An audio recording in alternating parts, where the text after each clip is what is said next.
हरियाणा के चुनाव में बीजेपी की अप्रत्याशित जीत तो हुई, कांग्रेस की सबसे बड़ी अप्रत्याशित हार भी हुई। जिस राज्य में तमाम राजनीतिक पंडित मानकर ये चल रहे थे कि कांग्रेस जीतने वाली है, जहां खुद कांग्रेस जरूरत से ज्यादा विश्वास से भरी हुई थी, जिस राज्य में सुनामी चलने की बात हो रही थी, वहां अब सब कुछ ठंडा पड़ चुका है। बीजेपी ने इतिहास रचते हुए तीसरी बार हरियाणा में अपनी सरकार बना ली है और बड़ी बात यह है कि हरियाणा में बीजेपी ने रिकॉर्ड बनाते हुए तीसरी बार सत्ता में वापसी की है, जो कमाल किसी जमाने में देवीलाल जैसे दिग्गज नेता भी नहीं कर पाए थे। पीएम मोदी के नेतृत्व में बीजेपी ने वो कर दिखाया। अब राजनीति में कितना भी विरोध हो जाए, तमाम पार्टियां एक दूसरे से चुनावी नतीजों के बाद बधाई जरूर देती हैं और किसी की भी सरकार बने बधाई संदेश जरूर आता है। लेकिन पिछले कुछ सालों में यह देखा गया है कि कांग्रेस का कल्चर एकदम से बदल चुका है। यहाँ पर बधाई से ज्यादा आरोप रहते हैं और शुभकामनाओं से ज्यादा सवाल होते हैं। हरियाणा चुनाव में कांग्रेस को हार मिली तो जयराम रमेश ने इसे सीधे सीधे लोकतंत्र से जोड़ दिया और इसे तंत्र की जीत बता दिया। प्रेस कॉन्फ्रेंस कर उन्होंने कहा कि हरियाणा चुनाव के नतीजे हमें अस्वीकार हैं, क्योंकि ये लोकतंत्र की हार हुई है और तंत्र की जीत हुई है। वहीं पवन खेड़ा ने तो एक कदम आगे बढ़कर ईवीएम की बैटरी तक पर सवाल खड़े कर दिए। उन्होंने कहा कि हिसार, महेंद्रगढ़ और पानीपत जिलों से लगातार शिकायतें आ रही हैं। यहाँ ईवीएम की बैटरी 99% थी। इन जगहों पर कांग्रेस को हराने वाले नतीजे आए। वहीं जिन मशीनों को नहीं छेड़ा गया, जिनकी बैटरी 60% से लेकर 70% थी, वहां हमें जीत मिली। अब इन सारी शिकायतों को लेकर चुनाव आयोग जाएंगे।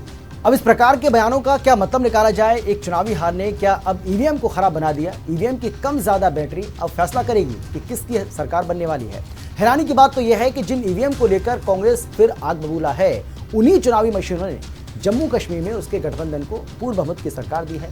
वहां पर बीजेपी, जो कई सालों से सरकार बनाने का सपना देख रही है, बहुमत से कोसों दूर है। ऐसे में सवाल तो पूछा जाएगा कि कांग्रेस जीते तो सब चंगा, हारने पर साजिश या फिर षड्यंत्र क्यों दिखाई देता है। हैरानी की बात यह है कि जो आरोप कांग्रेस ने इस बार लगाए हैं, वही आरोप उसने इस साल 4 जून को भी लगाए थे और तब भी चुनाव आयोग ने आरोपों का खंडन कर दिया था।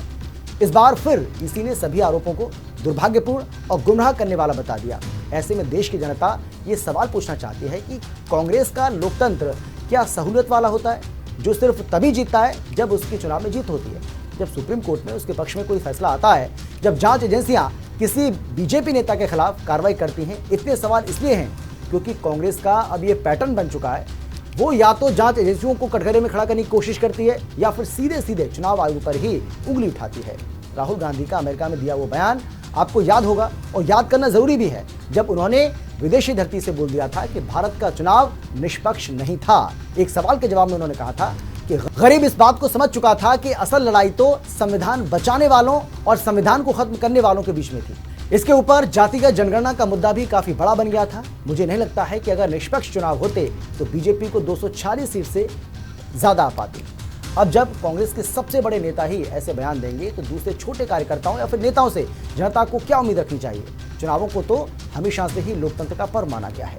जीत किसी की भी हो, सशक्त तो लोकतंत्र ही होता है, क्योंकि उसमें जनता का फैसला होता है, उनका समर्थन होता है। लेकिन जब चुनावी नतीजों की ही सहूलियत के हिसाब से उनको देखा जाएगा तो हर हार पर लोकतंत्र का मरना तो लाजमी है। षड्यंत्र का आरोप लगाना भी जग जाहिर है। अगर आपको हमारी ये वीडियो पसंद आई हो तो आप इसको लाइक, शेयर और कमेंट करना ना भूलें।